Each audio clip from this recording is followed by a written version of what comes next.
बम बम महाराज नौहटिया जी, आप अटल जनशक्ति पार्टी के राष्ट्रीय प्रभारी हैं। आपने लगातार ये किसान आंदोलन पे कुछ न कुछ बयान देते रहे हैं, लेकिन मेरा सवाल आपसे यह है कि लगभग 33 दिनों से किसान आंदोलन चल रहा है। सरकार आखिर क्या चाहती है, शाहीनबाग या कुछ और रणनीति बना रही है? क्या कहीं ना कहीं ये सरकार का ही फल है या सरकार की लापरवाही का फल है? आप एक जिम्मेदार पर्सन है, क्या कुछ कहना चाहें? देखिए, सबसे बड़ी बात यह है, जब मैं बम बम महाराज नौहटिया अटल जनशक्ति पार्टी का राष्ट्रीय प्रभारी तो हूँ ही, साथ ही मैं राष्ट्रीय परिवर्तक दावा करता भी हूँ और देश को बदलने की दिशा में भी प्रयास कर रहा हूँ। और मुझे विश्वास है जो परिवर्तन जो देश में मैं लाना चाहता हूँ वो लोकतांत्रिक तरीके से, शांतिपूर्ण तरीके से, नौहटिया सिद्धांत के रास्ते से, नौहटिया सिद्धांत मतलब शांति, संघर्ष, क्रांति, इसके माध्यम से हम ला सकते हैं। जहाँ तक 33 दिन से किसानों का ये आंदोलन चल रहा है, ये किसानों का आंदोलन तो नहीं है, ये गैर किसानों का आंदोलन है और गलत लोगों का आंदोलन है। गलत तरीके से इनको प्रायोजित किया गया है, ये तो तय हो चुका है, इसमें कोई शक नहीं है। तथापि 33 दिन का आंदोलन का चलना, छद्म युद्ध भारत सरकार के खिलाफ लड़ना, यह बिल्कुल ही भारत सरकार के खिलाफ गैर किसानों का 33 दिन से छद्म युद्ध है।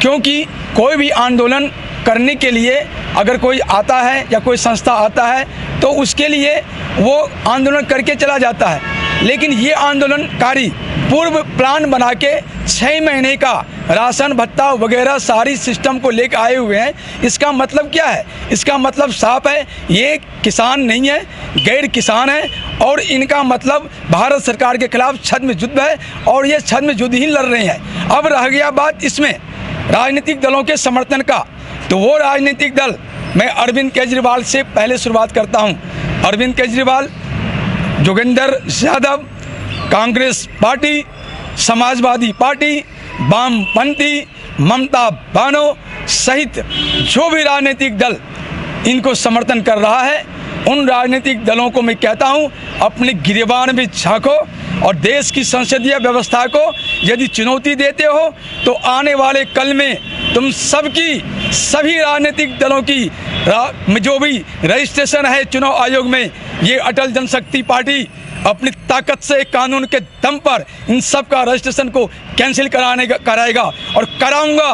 क्योंकि किसी भी राजनीतिक दल के मैनिफेस्टो में जो भी लिखा हुआ है उस मैनिफेस्टो के विरुद्ध ये लोग देश के साथ गद्दारी कर रहा है, देश के संसदीय व्यवस्था के साथ गद्दारी कर रहा है और ये देश के साथ युद्ध लड़ रहा है। इसलिए इन राजनीतिक दलों को आज के इस माध्यम से मैं साफ संकेत देना चाहता हूँ, सुधर जाओ, देश हित में वापस लौट जाओ, यू टर्न ले लो, अन्यथा आने वाले कल को तुम्हारे राजनीतिक दल की हैसियत को अटल जनशक्ति पार्टी कानून के रास्ते मिटा देगा।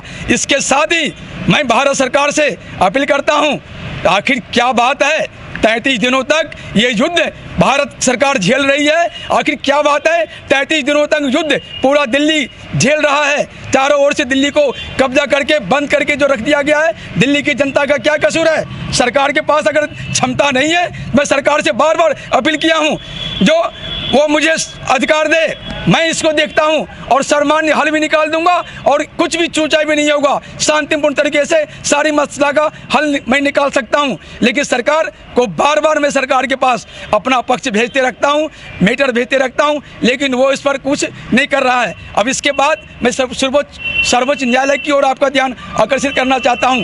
ये सर्वोच्च न्यायालय से मैं कहना चाहता हूं, क्या सर्वोच्च न्यायालय दिल्ली को जलते देखना चाहता है? क्या सर्वोच्च न्यायालय देश में एक युद्ध घोषित युद्ध होने देखना चाहता है जो वो एकदम खामोश है? क्यों खामोश है सर्वोच्च न्यायालय? जब सर्वोच्च न्यायालय में तुषार मेहता ये कह दिया कि किसी थर्ड व्यक्ति की जरूरत है हमें जो इस मामला को हल कर सकते हैं, और वो थर्ड व्यक्ति के रूप में जब मैं सर्वोच्च न्यायालय को कागज भेज चुका हूँ, पेपर भेज चुका हूँ, कटिंग भेज चुका हूँ, वीडियो भेज चुका हूँ, सब कुछ भेज चुका हूँ, तो सर्वोच्च न्यायालय खामोश क्यों है? क्या सर्वोच्च न्यायालय शाहीनबाग 2 देखना चाहता है जो दिल्ली में फिर से 100-200 आदमी कटे फिर वो अपनी बात रखेंगे? ये गलत है सर्वोच्च न्यायालय की। यहाँ देश में सर्वोच्च न्यायालय भी अपराधी है, यहाँ देश में सरकार भी अपराधी है और ये गैर किसान जो है ये तो अपराधी है ही। ये छद्म युद्ध नहीं चलने वाला। सरकार या तो इस छद्म युद्ध को रोके अथवा हमें अधिकार दे। सर्वोच्च न्यायालय छद्म युद्ध को रोके या मुझे अधिकार दे। मैं निपटूंगा इन लोगों से।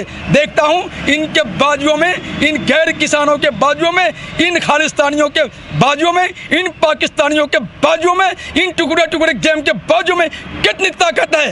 अटल जनशक्ति पार्टी इन सब से मुकाबला अकेला मैं करूंगा और सबको 1.25 लाख से एक लड़ाऊं तो गुरु गोविंद सिंह नाम का हूं ये दिखा दूंगा। वो ताकत है मेरे में। मैं भारत की मिट्टी से जन्मा हुआ हूं। आज भारत की मिट्टी में वो ताकत है जो कुछ भी कर सकता है। चांद पर पहुंच सकता है, मंगल पर पहुंच सकता है, सूरज तक पहुंच सकता है। Like, share and comment. To subscribe this channel, please press the bell icon.